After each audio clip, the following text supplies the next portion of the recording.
Le député du département de la Loueti Bibaka dans la province de Langouni, avant de regagner Libreville pour prendre part à la cérémonie de rentrée à l'Assemblée nationale, était bien sûr au contact des populations de sa circonscription politique. L'objectif était de leur faire le compte-rendu des activités parlementaires. Henri Stonjavé. L'élu du département de la Loueti Bibaka à la tête d'une forte délégation composée entre autres de son suppléant Jean-Herman Missanda, de l'ancien sénateur, des cadres du département et de nombreux militants du PDG.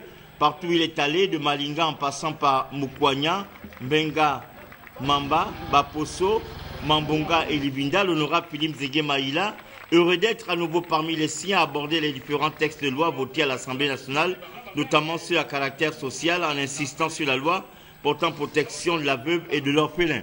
Poursuivant son propos, l'élu de la Loueti Bibaka, en bon pédagogue, a expliqué les fondamentaux de la politique du chef de l'État et du gouvernement par la mise en œuvre du plan stratégique Gabon émergent, notamment dans sa composante stratégie d'investissement humain contenue dans le pacte social prenant en compte les politiques à caractère social pour une amélioration des conditions de vie des populations.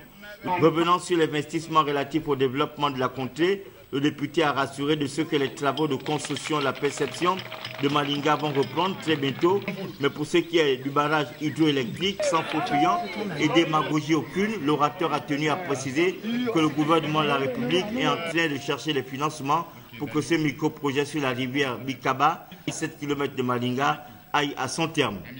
Comme à chaque descente de l'élu, Philippe Zégué Maïla a eu droit à son chapelet de doléances liées au bien-être des populations.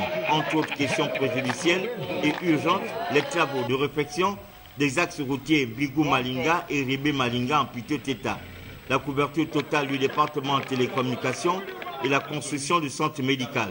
En réponse à toutes ces doléances, l'honorable a dit transmettre à qui de droit. Il faut dire que partout où il est passé, les populations de la Loueti Bibaka ont réaffirmé à leur élu leur ancrage au Parti démocratique gabonais et à la politique du chef de l'État, Ali Bongo Ondimba.